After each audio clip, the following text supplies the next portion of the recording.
Hello everyone, आप सभी का एडवांस क्लासेस में स्वागत है। लास्ट लेक्चर में हमने ट्रिग्नोमेट्री कंप्लीट किया है। आज आगे स्टार्ट करते हैं, देखते हैं क्या है।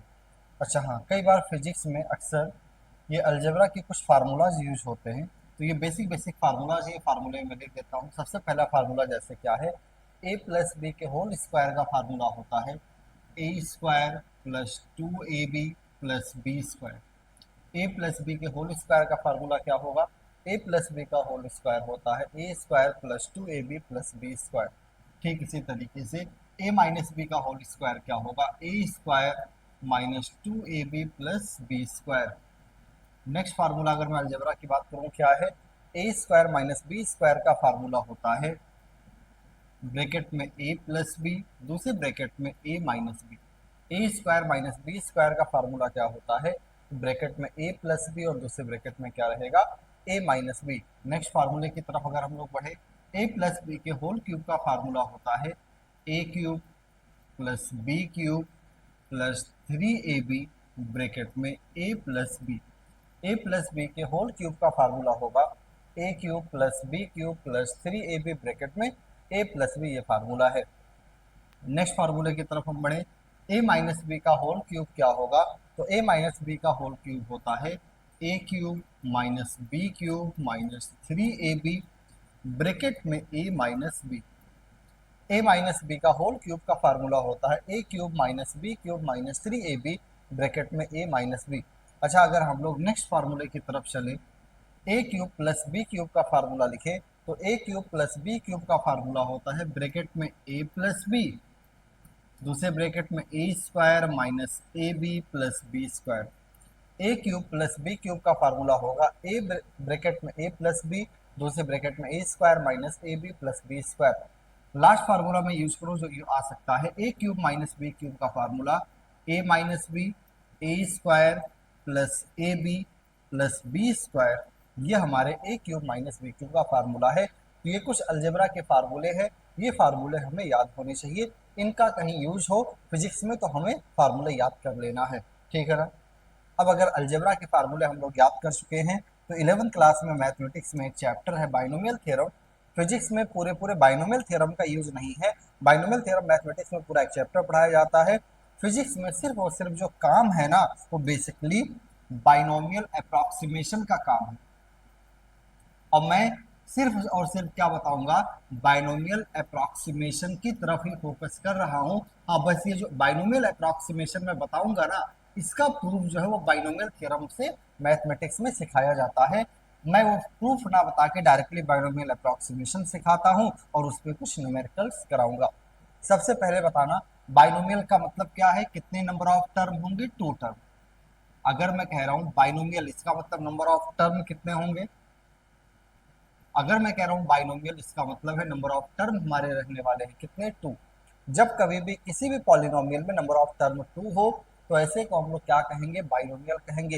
अब बाइनोमियल अप्रॉक्सीमेशन क्या है, उसके लिए सबसे पहले अगर मैं कंडीशन लिखूं, तो बाइनोमियल अप्रॉक्सीमेशन के लिए कंडीशन क्या है, if x is much much lesser than 1। क्या मैं कह रहा हूँ, अभी x कहाँ आएगा वो देखना। If x is much much lesser than 1, अगर x हमारा 1 से बहुत छोटा हो, देन 1 प्लस या माइनस कुछ भी हो, x to the power whole n होगा 1 प्लस माइनस एन एक्स। ये बाइनोमियल अप्रॉक्स, बाइनोमियल का मतलब कितने टर्म होने चाहिए थे, 2 टर्म। अब देखना, बाइनोमियल अप्रॉक्सीमेशन के लिए 2 कंडीशन है। एक तो मैंने लिख दिया, पहला कंडीशन क्या है कि जो x है ये मच मच लेसर देन क्या होना चाहिए, 1। और दूसरा और हिडन कंडीशन है ना, कि दूसरा टर्म अपने आप क्या होना चाहिए, 1, बीच में प्लस रहे या माइनस। अच्छा, ये जो पावर है n, ये n क्या रहे, क्या पॉजिटिव वगैरह रहना जरूरी है, क्या नहीं। n कोई भी रियल नंबर है, पॉजिटिव नेगेटिव फ्रैक्शन डेसिमल कुछ भी रहे, उससे कोई प्रॉब्लम नहीं है। बस 2 कंडीशन का हम ध्यान रखेंगे, एक टर्म हमारा 1 होना चाहिए और दूसरा टर्म जो x है वो 1 से बहुत छोटा हो, बीच में साइन इनके प्लस या माइनस कुछ भी हो। तो 1 प्लस एक्स का whole N, 1 minus X to the power whole N कुछ भी रहे, उसका वैल्यू क्या होगा, 1 प्लस माइनस एन एक्स। यानी जो पावर है वो x के पास आएगा डायरेक्टली। तो ये प्रूफ कैसे होगा, तो ये अगर प्रूफ जानना है तो हमें बाइनोमियल थ्योरम की तरफ आगे बढ़ना पड़ेगा। अब मैं इस अप्रॉक्सीमेशन पे 1-2 न्यूमेरिकल छोटे छोटे करवा देता हूँ। जैसा मैंने कहा एग्जाम्पल, इवेल्युएट द फॉलोइंग।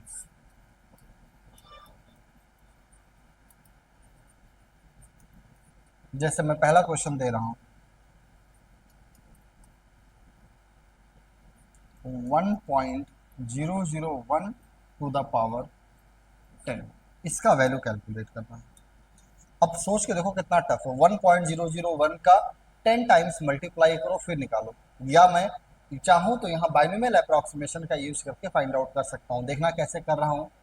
अच्छा, इसको मैं क्या ऐसे लिख दूँ, 1 प्लस 0.001 टू द पावर 10। हाँ तुम पावर सर, बिल्कुल लिखा जा सकता है। दो टर्म में मैंने ब्रेक किया, बस दो टर्म में ब्रेक करने में एक टर्म में हमेशा कोशिश करता हूँ कितना बन जाए, इजिली 1 बन जाए। तो यहाँ बहुत इजिली बन रहा था। अब देखना, एक टर्म 1 है, अच्छी बात है, बीच में प्लस या माइनस चाहिए था, है भी अच्छी बात है। अच्छा, दूसरा टर्म कितना है, 0.001। क्या ये दूसरा टर्म जो x की जगह पर है एक से बहुत छोटा है? हाँ। और अगर दूसरा टर्म x की जगह पर जो है वो एक से बहुत छोटा हो तो बाइनोमियल अप्रॉक्सीमेशन लगेगा क्या? हाँ, बाइनोमियल अप्रॉक्सीमेशन है। क्या इसमें जो x है ना, ये वाले टर्म में क्या होगा, पावर का मल्टीप्लाई। अच्छा, मल्टीप्लाई करना, देखना क्या बनेगा, 1 प्लस 0.01 ऐड करूंगा, आ जाएगा 1.01। ये हमारा आंसर निकल कर आ गया है। एक छोटा सा न्यूमेरिकल हमने किया। एक और छोटा सा क्वेश्चन करना, देखना क्या है ये। मैं जैसे दे दूं, मान लिया 0.98 टू द पावर 15 मैंने दे दिया। चलो, 0.98 टू द पावर 15 दिया। अब 0.98 का 15 टाइम्स मल्टीप्लाई करना नथिंग तो इम्पॉसिबल है लगभग, है ना। तो मैं क्या करता हूँ, इसको ब्रेक करता हूँ दो टर्म में। अच्छा, दो टर्म में ब्रेक करने में हमेशा किस बात का ध्यान देना, एक टर्म हमेशा कितना रहे, 1 रहे। तो चलो मैंने एक टर्म 1 ले लिया। अब 1 जैसे लिखा ना, ये तो 1 से छोटा है वैल्यू 0.98, यानी 1 में से क्या करना होगा, माइनस। माइनस में कितना करेंगे, अब देखो क्या बना, एक टर्म 1 चाहिए था है, दूसरा बीच में प्लस या माइनस चाहिए। हाँ, दूसरा टर्म हमारा एक से बहुत छोटा होना चाहिए है, पावर हमारा क्या होना चाहिए, कोई ना कोई रियल नंबर ऐसा है। तो मैं कह रहा हूँ अप्रोक्सीमेशन लगाए, पावर जो है वो बाहर आ जाएगा एक्स में, यानी 0.02 में मल्टीप्लाई। मल्टीप्लाई करना 15 टू जा 30, 0.3 माइनस करना कितना,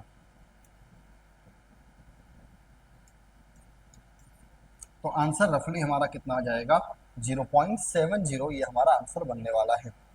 जैसे मैं एक छोटा सा न्यूमेरिकल और दे दूं, मैं चलो अगर दे दूं, मान लिया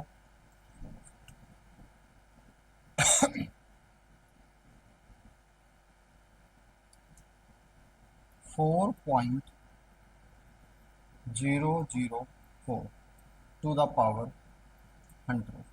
मैंने ये क्वेश्चन दे दिया। क्या क्वेश्चन दिया है, 4.004 to whole power 100।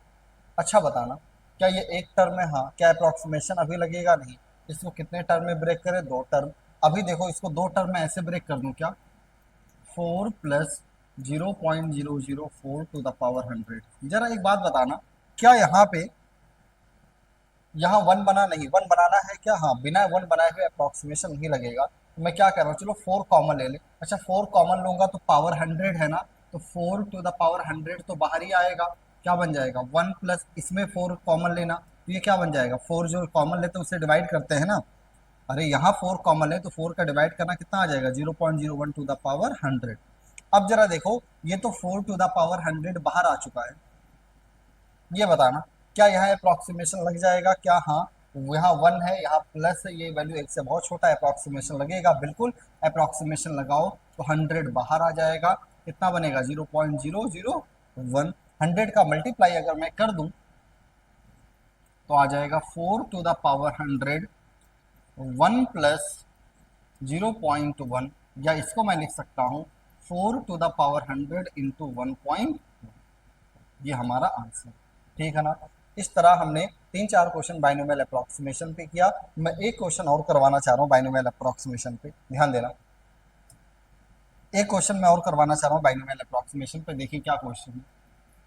If x is much much lesser than 1 then solve the following. पहला एक ही क्वेश्चन है, सॉल्व द फॉलोइंग। क्वेश्चन क्या है, under root 1 plus X upon 1 minus. अगर x 1 से बहुत छोटा है तो मुझे इसे सॉल्व करना है, बहुत ईमानदारी से देखना। अच्छा, रूट है तो रूट न्यूमरेटर पे भी होता है डिनोमिनेटर पे, और रूट का मतलब पावर न्यूमरेटर वाले टर्म पर भी 1/2 होगा, पावर डिनोमिनेटर वाले टर्म पे भी 1/2 ही रहेगा। अब ध्यान देना, कभी भी बाइनोमियल अप्रोक्सीमेशन लगाना हो तो जिस जगह लगा रहे हो डिनोमिनेटर में नहीं, उसको पहले कहाँ पर लेके चले जाना, न्यूमरेटर में लेकर चले जाना, तभी अप्रोक्सीमेशन लगाना। तो ये क्या है, 1 plus X to the power 1/2, ये क्या है 1 minus X to the power minus 1/2, plus 1/2 ऊपर जाएगा पावर माइनस 1/2। अब जरा ध्यान देना क्या बना, क्या यहाँ 1 है, हाँ, क्या प्लस है, हाँ, x क्या एक से बहुत छोटा है, क्वेश्चन में कंडीशन नहीं लिखा है, x एक से बहुत छोटा है, अप्रोक्सीमेशन लगेगा बिल्कुल। तो अगर मैं यहाँ अप्रोक्सीमेशन लगाऊं, ये कितना बन जाएगा 1 प्लस x/2। ठीक इसी तरीके से मैं यहाँ देखूं, 1 यहाँ भी अप्रोक्सीमेशन लगेगा, पावर माइनस 1/2 बाहर आएगा, माइनस यहाँ पहले से क्या बन जाएगा 1 प्लस x/2, ये भी बन गया। देखना ये भी 1 प्लस x/2, ये भी 1 प्लस x/2, तो क्या बन जाएगा 1 प्लस x/2 का होल स्क्वायर। जरा देखना x अगर एक से बहुत छोटा था तो क्या x/2 भी एक से बहुत छोटा होगा, हाँ, तो क्या एक बार और बाइनोमियल अप्रोक्सीमेशन लगने वाला है, हाँ बिल्कुल सर, एक बार और बाइनोमियल अप्रोक्सीमेशन लगेगा। 2 बाहर आ गया तो कितना हो गया 1 प्लस 2x/2, ये 2 और 2 कैंसिल आउट होगा, तो अप्रोक्सीमेशन लगा के बेसिकली हमारा जो आंसर आया है ना, वो आंसर कितना बनकर आ गया है 1 प्लस x। इस तरह हमने बाइनोमियल अप्रोक्सीमेशन का स्टडी कर लिया है काम भर का, कि बाइनोमियल अप्रोक्सीमेशन क्या है, कैसे अप्लाई होगा, इसका बेसिक नॉलेज हमने ले लिया। अब आगे बढ़ते हैं हम लोग लॉग।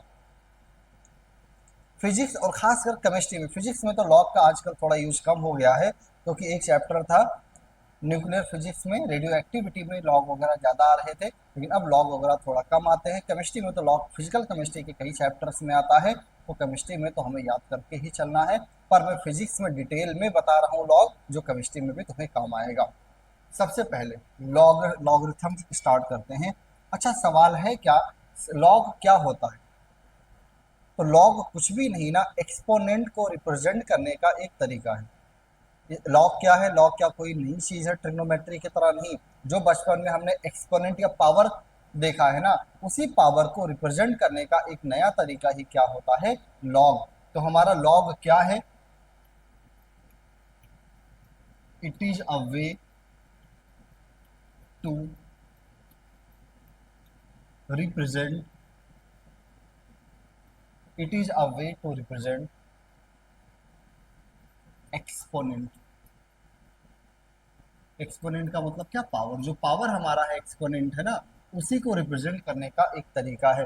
अब ये तरीका क्या है, डेफिनेशन ऑफ लॉग में बोल रहा हूँ बेसिकली, तरीका बताने का मतलब क्या है, लॉग को डिफाइन कैसे करेंगे, लॉग का डिफिनेशन क्या है, ये ध्यान देना। तो लॉग को मैं डिफाइन कर रहा हूँ, ध्यान से देखें।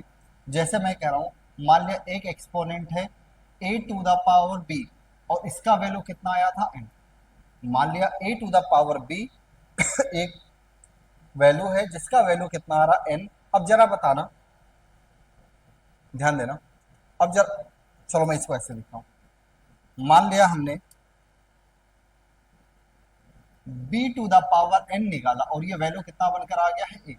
अब ये जो n है ना एक्सपोनेंट, यहाँ पर एक्सपोनेंट क्या n, इसी n को रिप्रेजेंट करने का एक तरीका है। अच्छा, n को रिप्रेजेंट करने का तरीका क्या है, यानी लॉग।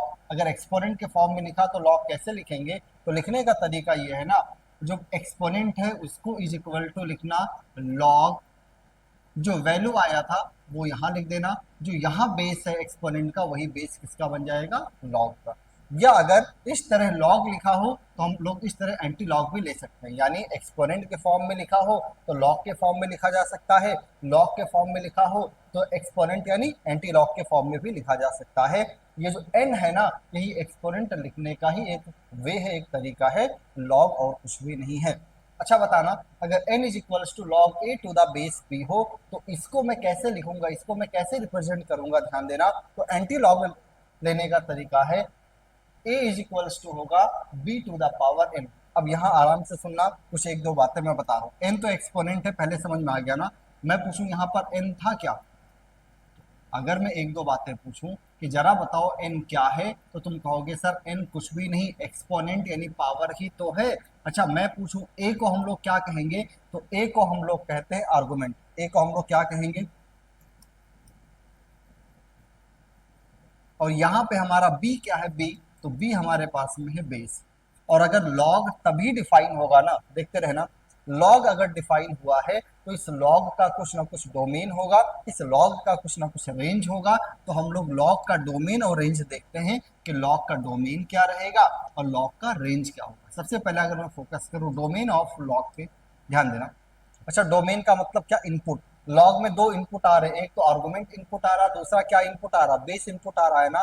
तो लॉग डिफाइन तभी होता है जब कभी भी लॉग का आर्गुमेंट क्या है ना, ग्रेटर देन जीरो, सॉरी, अगर लॉग का आर्गुमेंट ग्रेटर देन जीरो यानी पॉजिटिव वैल्यू आ जाए तो लॉग हमेशा क्या रहेगा, आर्गुमेंट के बेसिस पर डिफाइन है। और दूसरा कंडीशन, डोमेन में दो दो इनपुट है, दोनों इनपुट पे कंडीशन आएगा ना। और जो बेस है वो भी ग्रेटर देन जीरो होना चाहिए, बट बेस कभी भी ग्रेटर देन जीरो में वन ना हो। वन छोड़कर कोई भी पॉजिटिव वैल्यू हम लोग बेस का ले लेना, लॉग हमारा डिफाइन होगा। जबकि आर्गुमेंट में लॉग का इनपुट वन हो या कोई भी पॉजिटिव नंबर है, आर्गुमेंट में कोई प्रॉब्लम नहीं है। पर बेस में लॉग का आर्गुमेंट, हमें बेस में लॉग का इनपुट कितना चाहिए, पॉजिटिव, वो भी पॉजिटिव में सिर्फ एक वैल्यू को छोड़कर। कौन सा वैल्यू नहीं लेना बेस का, वन, तो हमारा लॉग क्या रहेगा, डिफाइन। तो इस तरह हमने फॉर्मली लॉग को डिफाइन कर दिया है।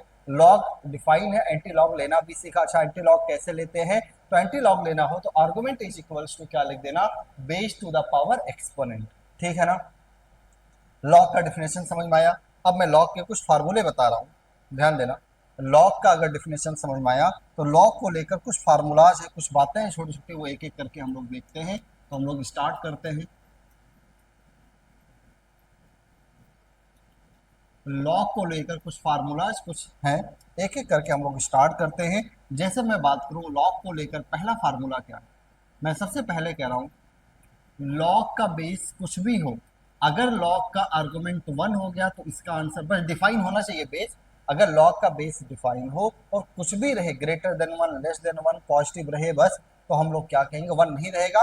और लॉग का आर्गुमेंट अगर वन हो गया तो हमेशा वैल्यू कितना आएगा, जीरो।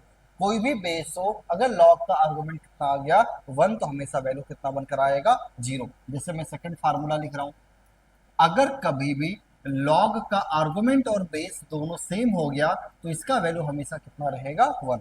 अगर लॉग का आर्गुमेंट और बेस सेम हो तो उस लॉग का वैल्यू कितना बनकर आ जाता है, वन बनेगा। इसके अलावा लॉग में कुछ वैल्यू याद करते हैं, बेस 10 में केमिस्ट्री में यूज होता है। लॉग 2 होता है 0.3010, लॉग 2 बेस 10 का वैल्यू हमें याद कर लेना है, केमिस्ट्री में यूज होता है कितना, 0.3010। इसी तरह अगर मैं बात करूं log 3 बेस 10 का वैल्यू अगर मुझे याद करना है तो ये आई थिंक होता है 0.58, ऐसे एग्जैक्ट एक बार चेक कर लेना, फिजिक्स में तो सब यूज होता नहीं है। एक मिनट, log 3 आई थिंक 0.47 होता है, एक मिनट में चेक कर लूँ, फिजिक्स में ये सब नहीं यूज होता।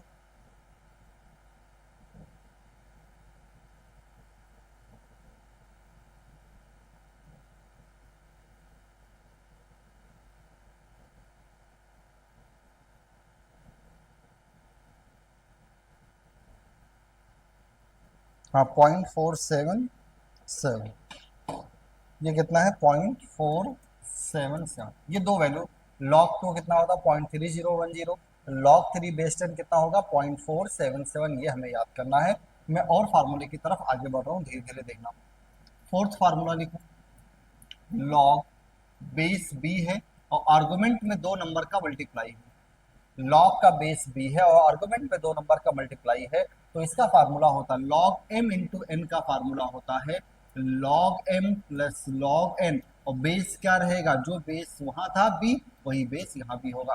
यानी अगर लॉग के आर्गुमेंट में दो नंबर मल्टीप्लाई में हो तो लॉग उसको कैसे ब्रेक करता है, प्लस में ब्रेक कर रहा होगा।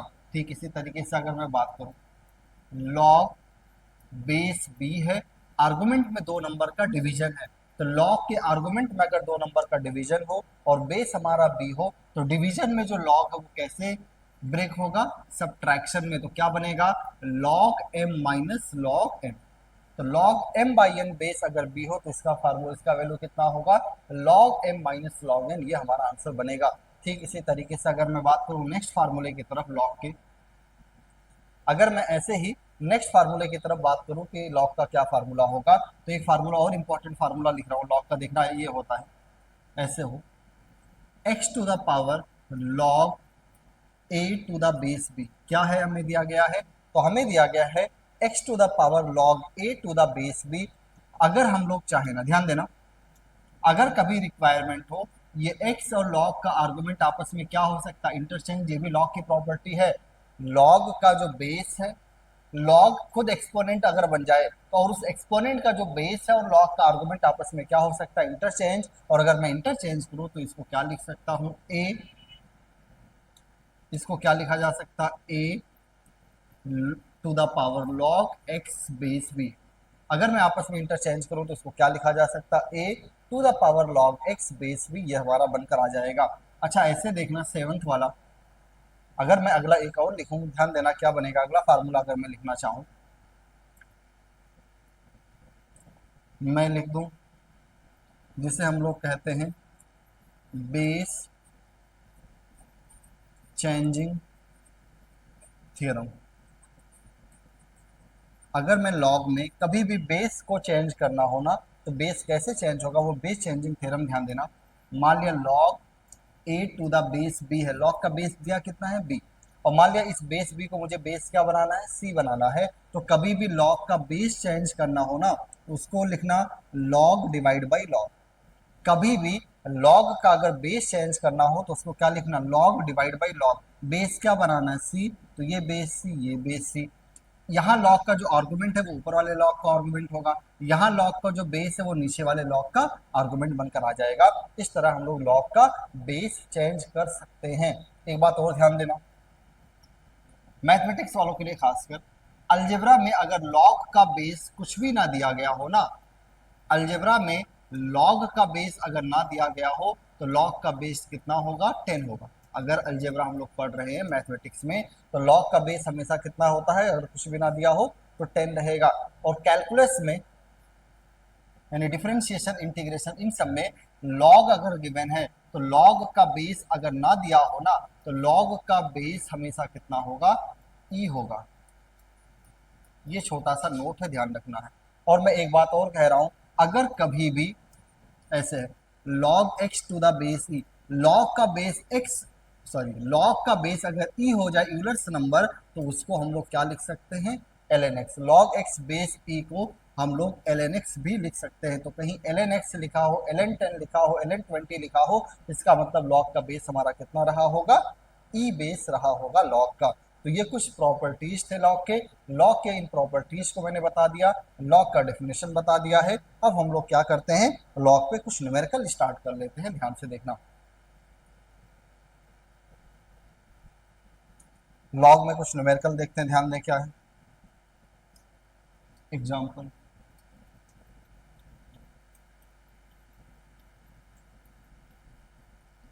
Evaluate the following. लॉग के कुछ न्यूमेरिकल्स हैं, ये करते हैं। पहला क्वेश्चन मैं दे रहा हूं, लॉग 100 बेस 10। पहला क्वेश्चन मैंने क्या दिया, अच्छा एक दो प्रॉपर्टी अभी छोड़ गया, हाँ दो प्रॉपर्टी देखो छोड़ गया, दो और प्रॉपर्टी मुझे बोलते बोलते याद आ गया। सेवन प्रॉपर्टी हो गया ना, देखना दो और प्रॉपर्टी है लॉग के। एट्थ प्रॉपर्टी है, ध्यान देना, log A to the base B पे पावर, आर्गुमेंट पे पावर।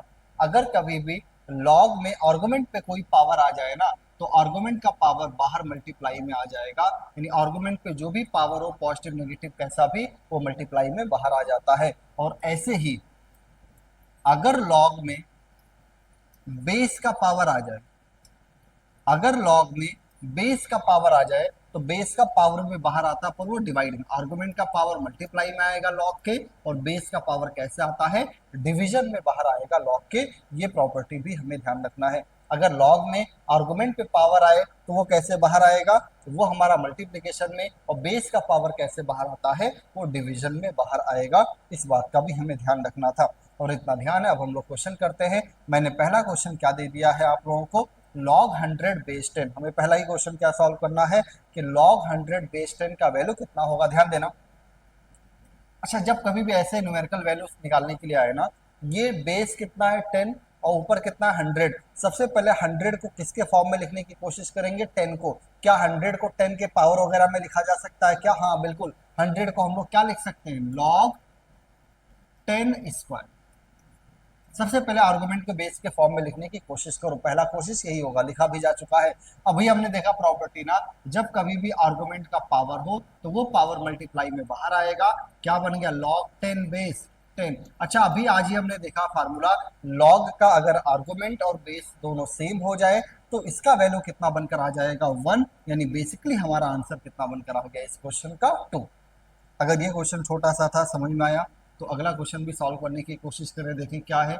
जैसे मैं दे दूं log 512 और यहां दे दूं 2, बेसिक सा सवाल एक और दिया, log 512 बेस कितना है, 2। अच्छा, मैंने अभी क्या कहा, हमेशा हमें कोशिश करना है कि जो बेस है ना, आर्गुमेंट को इसी बेस के पावर में लिखें, यानी 2 के पावर में लिखो, और 2 पे पावर 9 चेक करना कितना हो जाएगा, 512। ये 9 देखो, आर्गुमेंट पे जो भी पावर है वो मल्टीप्लाई में बाहर आ जाएगा, और अगर 9 हमारा मल्टीप्लाई में बाहर आया है तो क्या बनेगा, log 2 बेस 2। अच्छा, log का अगर आर्गुमेंट और बेस दोनों सेम हो जाए तो वैल्यू कितना बनकर आ जाता है, 1। और फाइनली हमारा आंसर 9 इंटू 1 कितना बनकर आ गया है, 9। ठीक है ना। सेकंड क्वेश्चन हो गया, थर्ड क्वेश्चन में बता रहा हूं, ध्यान दें। log, मैं ऐसे दे दूं, मान लिया 4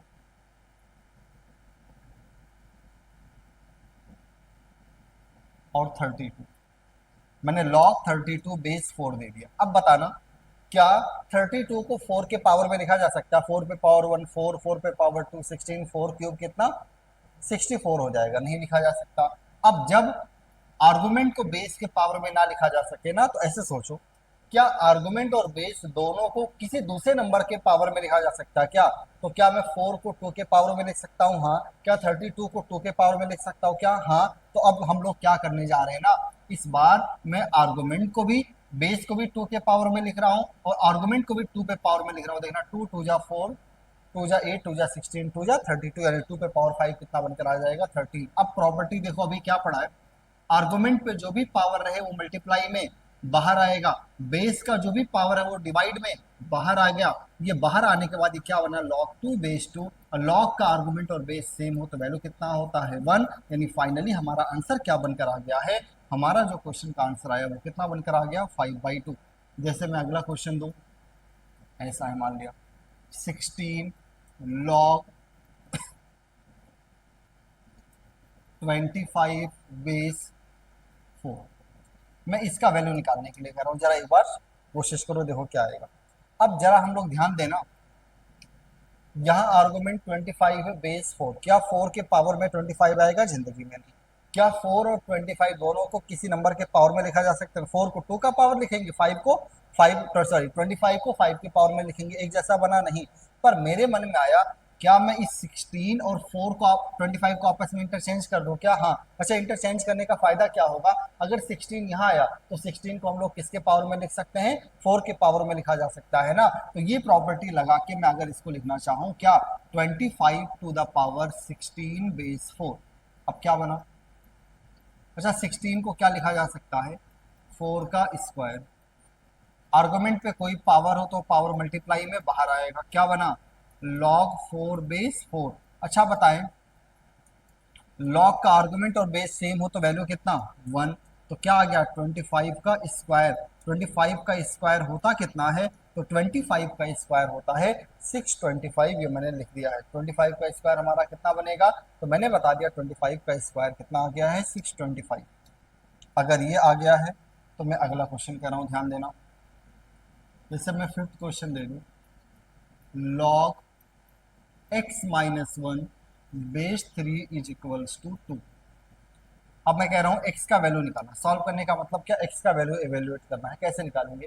अच्छा, log में दिया है, x आर्गुमेंट में है ना, तो जो कैलकुलेट करना वो अगर आर्गुमेंट में है तो हमें क्या करना होगा, log हटाएंगे तभी तो वो आर्गुमेंट निकल कर आएगा बाहर। तो log अगर दिया हो तो एंटी log कैसे लेंगे, आज ही सीखा है। आर्गुमेंट इज इक्वल्स टू होगा बेस टू द पावर 3, यानी x माइनस 1 कितना आ गया, 3 का स्क्वायर 9, या -1 इधर आएगा +1, x इज इक्वल्स टू हमारा सॉल्व करके कितना बनकर आ गया है 10। तो इस तरह से हमने लॉग का प्रॉपर्टी पढ़ा, एंटी लॉग वगैरह लेने पर कुछ बेसिक से न्यूमेरिकल किए। यहाँ तक हमारा हो गया है, यानी आज के लेक्चर में हमने बाइनोमियल अप्रॉक्सीमेशन, बहुत छोटा सा लेक्चर है 20-25 मिनट का, लगभग आधे घंटे का लेक्चर होगा, बाइनोमियल अप्रॉक्सीमेशन और लॉग के फार्मूले याद किए हैं और कुछ छोटे मोटे लॉग के न्यूमेरिकल्स भी कर लिए हैं। अगले लेक्चर से हम लोग एपी एंड जीपी दोनों एक साथ पढ़ेंगे, ठीक है ना। Okay, thank you so much. हाँ, हमने लॉग कंप्लीट किया है, अब हमें स्टार्ट करना अरिथमेटिक प्रोग्रेशन। अब हम लोग क्या स्टार्ट करने जा रहे हैं, ध्यान देना। हमने लॉग कंप्लीट किया, अब हमें स्टार्ट करना है अरिथमेटिक प्रोग्रेशन यानी एपी स्टार्ट करना है। देखते हैं अरिथमेटिक प्रोग्रेशन यानी एपी क्या होगा। ध्यान से सुनते रहना, आराम आराम से सुनना है। ये 10 क्लास में चैप्टर है भी, एपी हमने मैथमेटिक्स में 10 क्लास में पढ़ा भी होगा। आराम से थोड़ा देखते हैं, जितना फिजिक्स में रिक्वायरमेंट है उतनी बातें मैं बोल के आगे बढ़ूंगा। सबसे पहला सवाल ये उठा कि हमारा अरिथमेटिक प्रोग्रेशन का फॉर्मेशन कैसे होगा। तो मैं कह रहा हूँ अरिथमेटिक प्रोग्रेशन या सीरीज का, अगर मैं फर्स्ट टर्म ए अज्यूम कर लूँ, क्या मैं कह रहा हूँ, लेट फर्स्ट टर्म मैंने कितना अज्यूम कर लिया है ए। अभी जो फर्स्ट टर्म है अरिथमेटिक प्रोग्रेशन का ना, इस फर्स्ट टर्म में किसी भी एक कांस्टेंट वैल्यू को कंटिन्यूअसली ऐड या सब्ट्रैक्ट करते हुए जाए, इसी में ए में कुछ एक फिक्स वैल्यू को ऐड या सब्ट्रैक्ट करने पर जो हमारा प्रोग्रेशन बनेगा उसे हम लोग क्या नाम दे देते हैं, एपी। और जिस टर्म को ऐड या सब्ट्रैक्ट कर रहे होते हैं ना, उस टर्म को हम लोग नाम देते हैं कॉमन डिफरेंस। तो मैं अज्यूम कर लेता हूँ एपी का कॉमन डिफरेंस हमारा कितना है, D. Common difference of NAP हमने अज्यूम क्या कर लिया है, डी। अच्छा बताना, कॉमन डिफरेंस का मतलब क्या है। एपी का अगर फर्स्ट टर्म ए है तो इस फर्स्ट टर्म में किसी भी एक फिक्स वैल्यू को ऐड या सब्ट्रैक्ट किया जाए, इसमें उसी फिक्स वैल्यू को ऐड या सब्ट्रैक्ट किया जाए, इसमें उसी सेम फिक्स वैल्यू को ऐड या सब्ट्रैक्ट किया जाए, तो ये जो प्रोग्रेशन हमारा फॉर्मेशन होगा ना, इसी प्रोग्रेशन को हम लोग क्या नाम दे देते हैं, अरिथमेटिक प्रोग्रेशन कहेंगे। तो ये अरिथमेटिक प्रोग्रेशन मैंने बना कर दिखा दिया। इस एपी का फर्स्ट टर्म ए है और कॉमन डिफरेंस क्या है, डी। मैं फास्टली बढ़ रहा हूँ आगे क्योंकि 10 क्लास में हमने पढ़ा, जितना फिजिक्स में रिक्वायरमेंट है उतना मैं बोलूँ। अब अगर मैं बात करूँ इस एपी के, अच्छा बताना फर्स्ट टर्म कितना ए, सेकंड टर्म ए प्लस डी, थर्ड टर्म ए प्लस 2d, फोर्थ टर्म ए प्लस 3d। तो अगर मैं पूछ लूँ एपी का nth टर्म क्या होगा,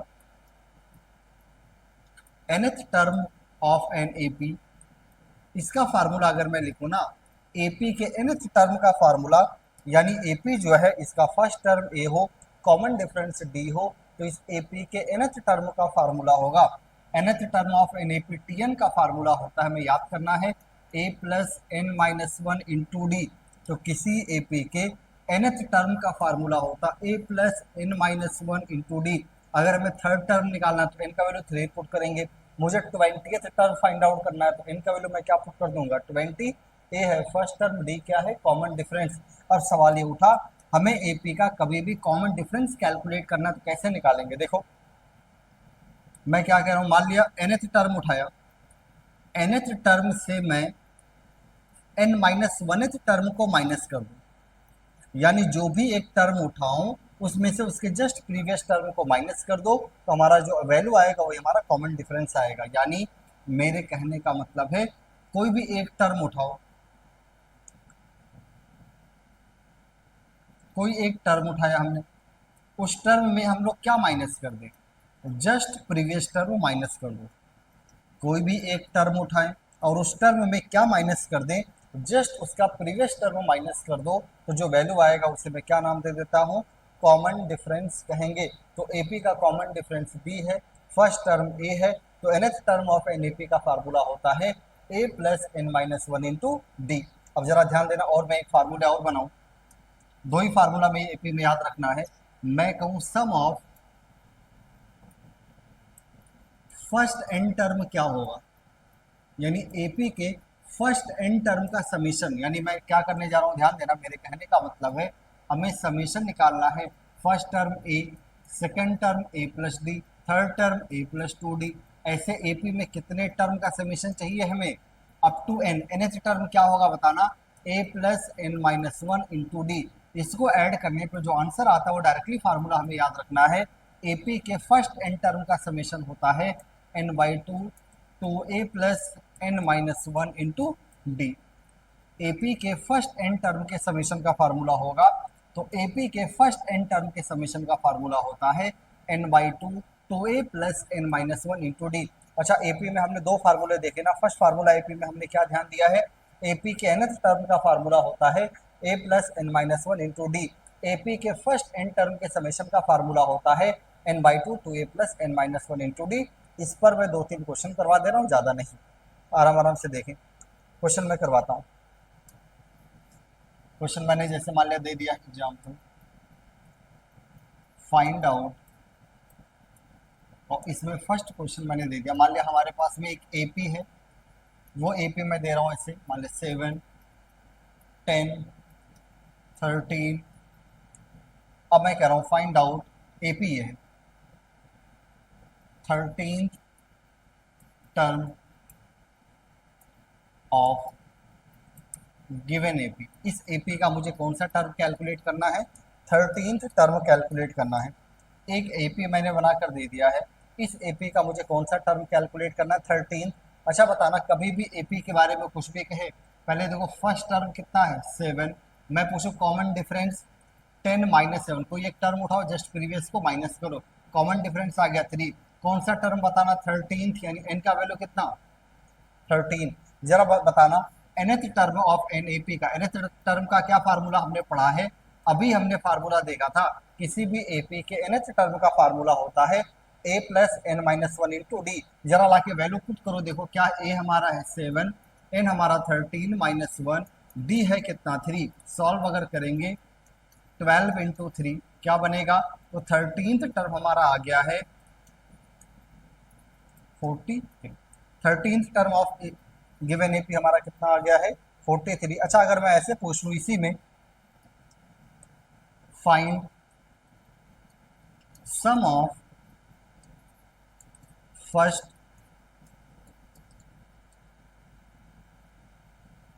21 टर्म, मैं कितने टर्म का समेशन पूछ रहा हूँ, 21 टर्म का समेशन बताओ। अब जरा बताना एन का वैल्यू कितना हो गया 21, जरा बताओ एन टर्म का, फर्स्ट एन टर्म के समेशन का formula n/2 plus n-1 into कितना डी, लाके वैल्यू पुट करो तो हो गया 21/2।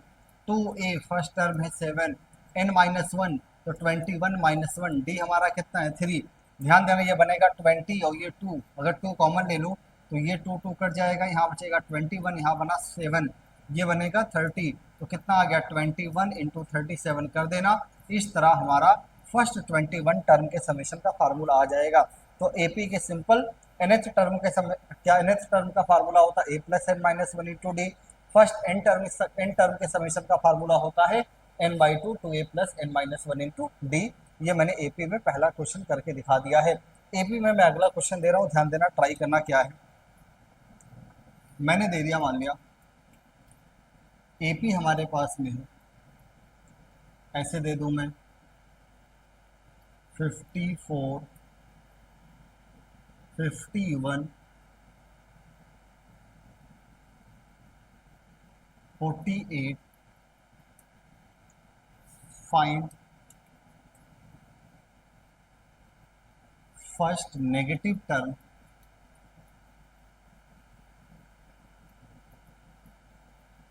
First negative term of given AP. ये जो एपी गिवन है इसके फर्स्ट नेगेटिव टर्म कैलकुलेट करना है, पहला क्वेश्चन। और दूसरा क्वेश्चन मैं दे रहा हूं, find sum of first 101 first 101 term का समेशन बताना। दो क्वेश्चन है। अच्छा देखना, पहला क्वेश्चन मुझसे क्या पूछा हुआ है, फर्स्ट नेगेटिव टर्म एपी का, कभी भी कुछ भी निकालना हो ना, एपी का सवाल आए, मुझे दिखा एपी मुझे गिवन है, सबसे पहले मैं पूछूं इस एपी का फर्स्ट टर्म कितना है 54, मैं पूछूं एपी का कॉमन डिफरेंस, कोई एक टर्म उठाओ, जस्ट प्रीवियस को माइनस करो, कॉमन डिफरेंस कितना आ गया है -3। अब पहला क्वेश्चन पूछा है फाइंड फर्स्ट नेगेटिव, पहला कौन सा टर्म है जो नेगेटिव होगा। देखो एपी में टर्म लगातार रिड्यूस कर रहा है ना, तो कभी ना कभी जाके एपी का कौन सा टर्म, कोई ना कोई टर्म नेगेटिव बनेगा। तो वही मुझसे पूछा है, जरा बताओ पहला टर्म कैलकुलेट करो ना, जो पहली बार क्या होगा, नेगेटिव बन रहा होगा। तो मैंने कहा मैं ऐसे अज्यूम कर लेता हूं, let nth term is first negative term. मैंने क्या अज्यूम कर लिया कि जो nth टर्म हमारे पास में है ना, वो हमारा क्या है, फर्स्ट नेगेटिव, पहला नेगेटिव टर्म मैंने क्या अज्यूम कर लिया, nth टर्म। अच्छा मैंने क्या माना, मेरे मानने का मतलब ये था ना, मैंने अज्यूम किया tn जो nth टर्म है ये पहली बार हमारा क्या बना, नेगेटिव। अच्छा बताओ nth टर्म का फार्मूला होता क्या है, तो nth टर्म का फार्मूला हमने पढ़ा हुआ a plus n minus one into D. जरा बताना a कितना 54, n 101 है ना, sorry sorry sorry N N तो हमें कैलकुलेट करना, डी हमारा कितना है -3। ध्यान देना ये क्या बनेगा, प्लस इंटू माइनस, माइनस से इधर ले आओ तो 54 is greater than 3n minus one, यहाँ 3 से कटेगा ना, तो क्या आ गया -1 इधर आया +1। तो ये क्या बनकर आया कि हमारा n ग्रेटर देन 19। अच्छा क्या है, ये कह रहा है ना कि कौन सा टर्म नेगेटिव होगा, जब n का वैल्यू 19 से ग्रेटर हो। अच्छा 19 से ग्रेटर कौन सा आंसर होता है, 20। तो मैं क्या कहूंगा, that is 20th term is first negative term. यानी हमने क्या प्रूव किया कि जो 20th टर्म होगा ना, वो हमारा क्या रहेगा, पहला नेगेटिव टर्म बनेगा। अच्छा ऐसे दूसरा क्वेश्चन देखना मुझसे क्या पूछा हुआ है, तो सेकंड क्वेश्चन मुझसे पूछा है फाइंड सम ऑफ 101 टर्म, यानी मुझे कितने टर्म का समीशन चाहिए, 101 टर्म का। मैं पूछूं n टर्म के समीशन का फार्मूला क्या था, तो n टर्म के समीशन का फार्मूला होता है n/2 2a plus n minus one into D. लाके वैल्यू पुट करो, n हो गया 101/2, 2a कितना है 54 plus n minus one 101 minus 100, D कितना है -3। जरा ध्यान से देखो, मैं यहाँ से 2 कॉमन होगा, अच्छा यहाँ से 2 कॉमन लेंगे 50 आ जाएगा ना, ये कितना बना 101, ये आ गया 54 माइनस 150। जरा इसे माइनस करो कितना आएगा, 101 माइनस अगर करो मैं 101 इंटू 96 कर देना, ये हमारा आंसर निकल कर आ जाएगा। इस तरह मैंने एपी के बारे में कुछ बातें बताया। अच्छा एपी के बारे में मैंने क्या क्या बताया, आराम से सुन ले। एपी के सबसे पहले पहचानेंगे कैसे एपी, तो अगर कॉमन डिफरेंस निकाला, कॉमन डिफरेंस सेम आ गया प्रोग्रेशन का, तो वो क्या रहेगा, एपी रहेगा। फिर सवाल उठा कॉमन डिफरेंस कैसे निकालेंगे, तो कोई भी एक टर्म उठाओ, उसके जस्ट प्रीवियस टर्म से माइनस करो, कॉमन डिफरेंस निकल कर आ जाएगा। अब अगर प्रोग्रेशन हमारा एपी है, तो एपी के एन टर्म के समेशन का फार्मूला क्या होता है, तो एपी के एन टर्म के समेशन का फार्मूला था a plus N minus one into, sorry AP के nth टर्म का फार्मूला क्या था, a plus N minus one into D, और एपी के फर्स्ट एन टर्म के समेशन का फार्मूला क्या था, n/2 2a plus N minus one into D. इतना हमें एपी आए, फिजिक्स के लिए सफिशियंट है, क्योंकि फिजिक्स में नॉर्मली चैप्टर्स में एपी का उतना यूज ही नहीं है, कहीं ऐसा रैंडम क्वेश्चन जबरदस्ती का बनाए तभी फिजिक्स में एपी आता है, नहीं तो एपी जनरली बहुत कम यूज होता है। ठीक है ना। अब हम लोग स्टार्ट करते हैं ज्योमेट्रिक प्रोग्रेशन। अच्छा अब सवाल ये उठा ज्योमेट्रिक प्रोग्रेशन जीपी कब होगा, जीपी 10 क्लास में नहीं है, 11th में 2 और प्रोग्रेशन पढ़ाए जाते हैं, जीपी और एचपी। एचपी का फिजिक्स में कोई काम नहीं है तो मैं नहीं बता रहा हूँ, हाँ ज्योमेट्रिक प्रोग्रेशन का फिजिक्स में थोड़ा बहुत यूज होता है तो मैं बता रहा हूँ। अब सवाल उठा ज्योमेट्रिक प्रोग्रेशन बनेगा कब, तो जो हम मान लेते हैं फर्स्ट टर्म, मान लिया जीपी का फर्स्ट टर्म क्या है, a. Let first term of an GP, GP का फर्स्ट टर्म मैंने क्या मान लिया, ए। अब इस फर्स्ट टर्म में एक फिक्स वैल्यू से मल्टीप्लाई या डिवाइड करने पर जो प्रोग्रेशन बनेगा ना, उसी प्रोग्रेशन या सीरीज को मैं क्या कहूंगा, ज्योमेट्रिक प्रोग्रेशन। यानी किसी भी एक नंबर में, किसी भी एक वैल्यू में एक फिक्स नंबर का कॉन्टिन्यूसली मल्टीप्लाई या डिवाइड करने पर जो भी प्रोग्रेशन हमारा बनेगा, वो प्रोग्रेशन हमारा क्या होगा, ज्योमेट्रिक प्रोग्रेशन रहने वाला है। यानी मैं अच्छा बताऊँ, जिस टर्म का डिवाइड मैं करूंगा या मल्टीप्लाई ना, उस टर्म को हम लोग क्या नाम देते हैं, कॉमन रेशियो। तो मैं मान लेता हूं late common ratio of NGP.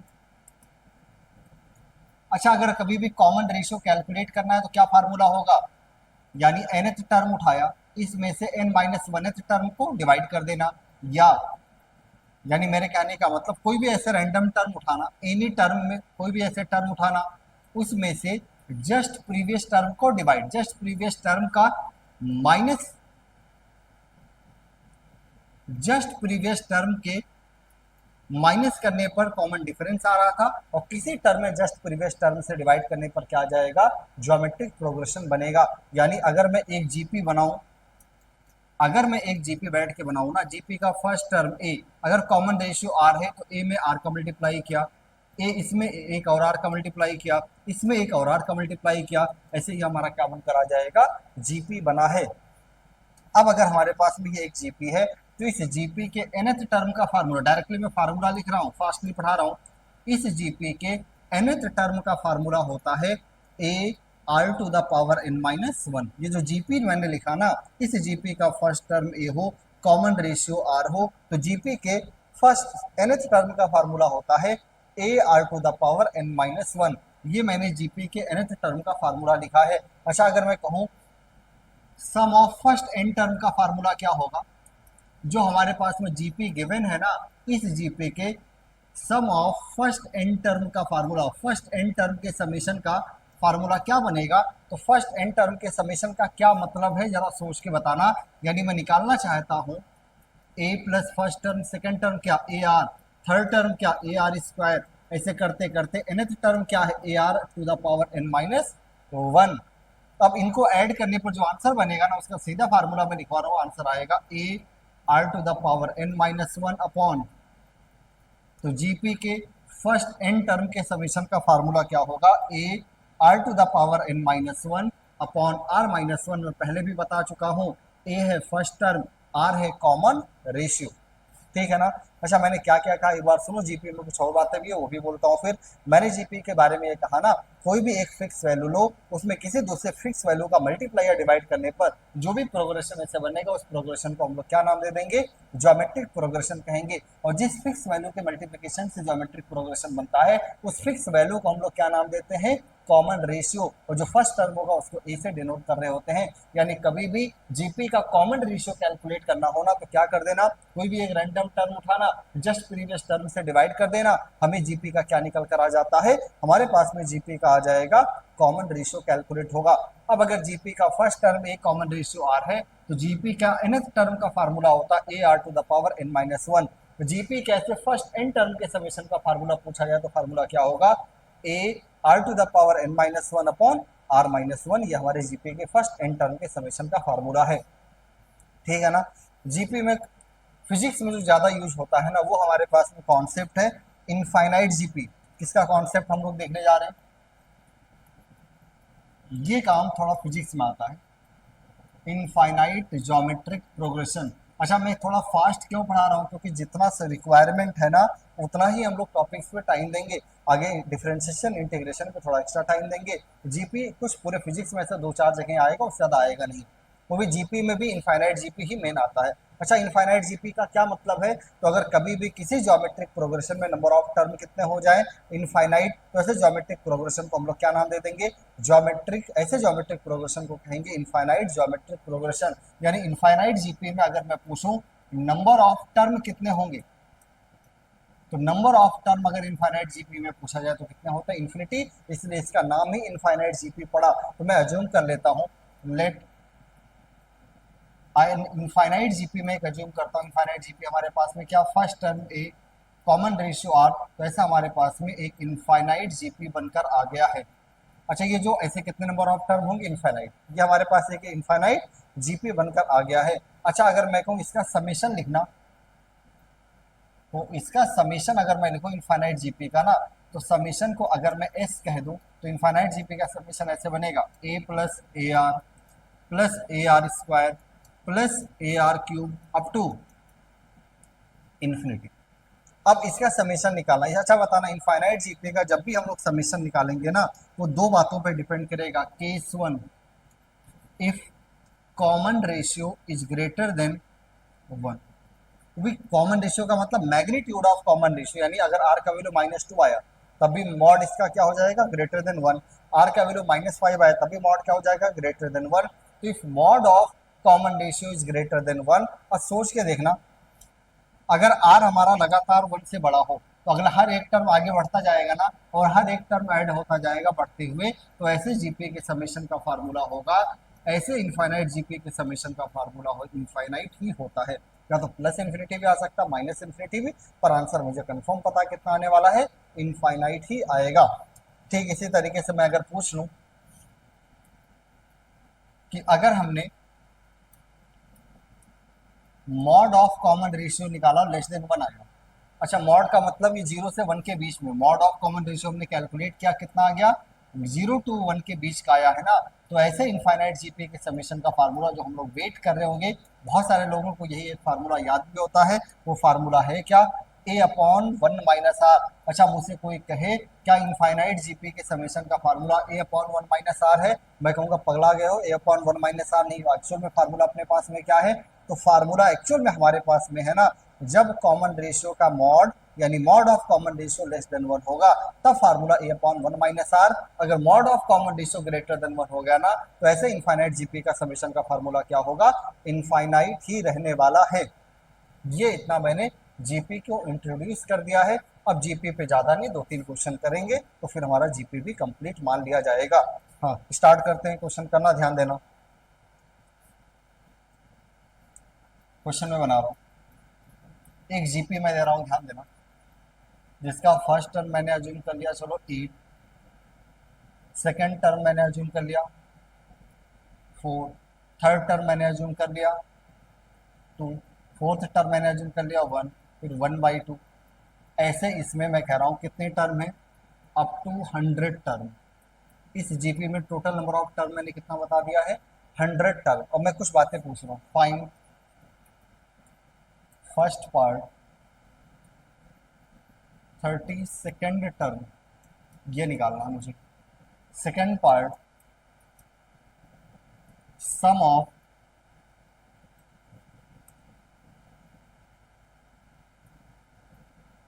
41th term, sum of first 41 term.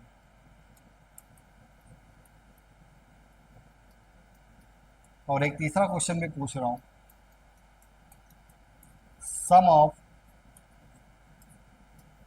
All term, जितने टर्म है सभी टर्म का समेशन। अच्छा, कभी भी ये हमने पहचाना ये क्या है, कौन सा प्रोग्रेशन है, तो जैसे हमने पहचाना ये हमारे पास में जीपी है ना, तो जैसे जीपी का सवाल है सबसे पहले फर्स्ट टर्म और कॉमन रेशियो निकालो। जरा बताना फर्स्ट टर्म कितना, 8। अच्छा, अगर मैं कॉमन रेशियो पूछूं, कोई एक टर्म उठाओ जस्ट प्रीवियस से डिवाइड, तो कॉमन रेशियो हमारा कितना बनकर आ गया, 1/2। अब पहला क्वेश्चन 32nd 32th टर्म बताना है ना।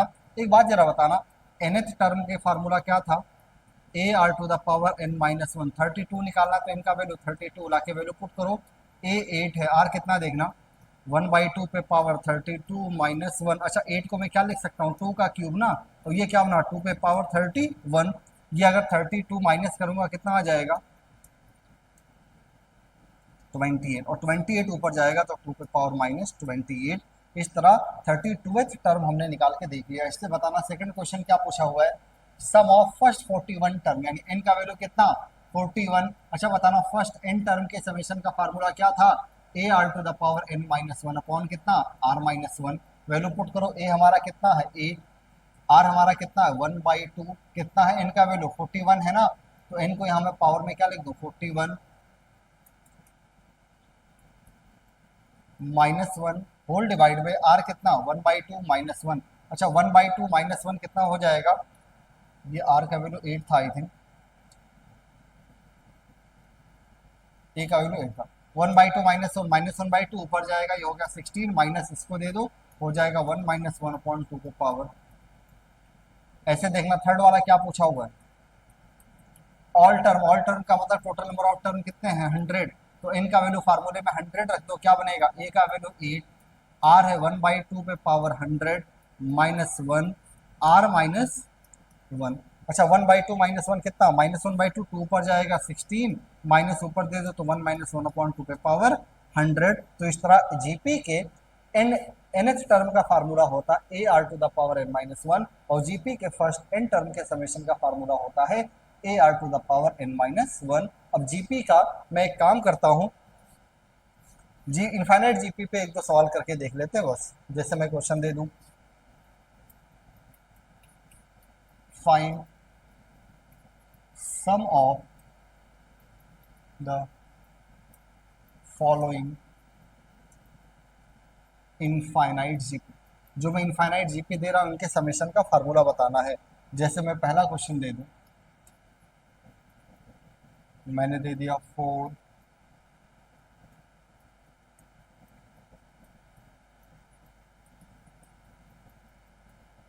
अच्छा, और सेकंड क्वेश्चन मैंने दे दिया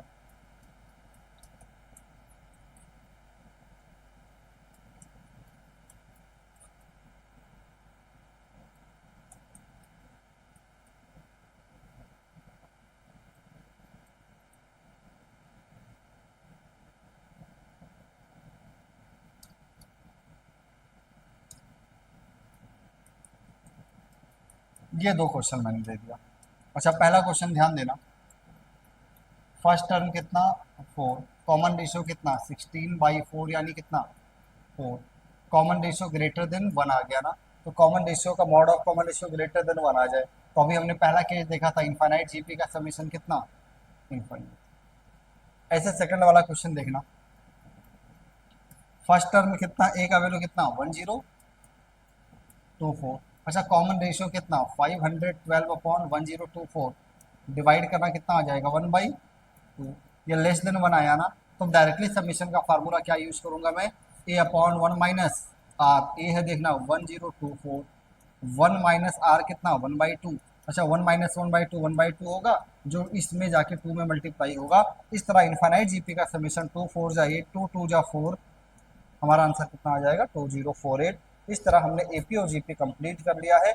अब अगली क्लास से हम लोग क्या स्टार्ट करेंगे, अगली क्लास से हम लोग कोऑर्डिनेट ज्योमेट्री यानी स्ट्रेट लाइन या स्लोप वगैरह को डिफाइन करेंगे। अच्छा, मैं अगर एपी और जीपी के फार्मूले 1 मिनट में बोलूँ कौन कौन सा फार्मूला पढ़ा, सबसे पहले एपी पहचानेंगे कैसे, तो अगर कॉमन डिफरेंस सेम आ जाए किसी प्रोग्रेशन का, कॉमन डिफरेंस कैसे निकालेंगे, कोई एक टर्म उठाओ जस्ट प्रीवियस टर्म से माइनस करो, अगर ये करते हुए जो आएगा आंसर वो कॉमन डिफरेंस होगा, कॉमन डिफरेंस सेम तो हमारा एपी, अगर सेम नहीं तो एपी नहीं। अच्छा, एपी नहीं तो क्या जीपी नहीं, हो जीपी हो सकता है, एचपी हो सकता है, या ऐसा कोई प्रोग्रेशन हो जिसके बारे में हमें कुछ पता ही ना हो। तो मैंने कहा अगर एक एपी का फर्स्ट टर्म है और कॉमन डिफरेंस अगर डी हो ना, तो एपी के nth टर्म का फार्मूला होता a plus N minus one into D, और एपी के ऐसे एपी के फर्स्ट एन टर्म के समेशन का फार्मूला होता है n/2 2a plus N minus one into d. ये मैंने एपी के बारे में बता दिया। फिर मैंने जीपी पहचानना सिखाया ना, मैंने कहा अगर कॉमन रेशियो सेम आ जाए तब जीपी होगा। सवाल उठा कॉमन रेशियो कैसे निकालेंगे, तो कॉमन रेशियो निकालने का तरीका, कोई एक टर्म लो उसके जस्ट प्रीवियस टर्म से डिवाइड कर दो, अगर वो वैल्यू जो आया वही कॉमन रेशियो है, और जब किसी प्रोग्रेशन का कॉमन रेशियो सेम होगा ना तो वो हमारा क्या रहेगा, ज्योमेट्रिक प्रोग्रेशन होने वाला है। इसके बाद मैंने बताया जीपी क्या, nth टर्म का formula A R to the power N minus one, GP के फर्स्ट एन टर्म को ऐड करेंगे क्या फार्मूला बनेगा, A R to the power N minus one upon R minus one. फिर हमने देखा इनफाइनाइट जीपी, सवाल उठा इनफाइनाइट जीपी क्या होता है, तो इनफाइनाइट जीपी के बारे में मैंने कहा अगर किसी भी ज्योमेट्रिक प्रोग्रेशन में नंबर ऑफ टर्म इनफाइनाइट हो तो ऐसे जीपी को क्या कहेंगे, इनफाइनाइट जीपी कहने वाले हैं। इनफाइनाइट जीपी का समेशन, तो मैंने कहा अगर कॉमन रेशियो का मॉड है ना, यानी मॉड ऑफ कॉमन रेशियो अगर ग्रेटर देन हुआ 1 हुआ तो इनफाइनाइट जीपी हमारा इनफाइनाइट आएगा, पर अगर मॉड ऑफ कॉमन रेशियो हमारा लेस देन 1 हुआ तो इनफाइनाइट जीपी का समेशन हमारा कितना बनने वाला है, a/1 माइनस आर। इतना हमने पढ़ लिया है। अब अगली क्लास से हम लोग क्या स्टार्ट करेंगे, coordinate geometry. Thank you so much.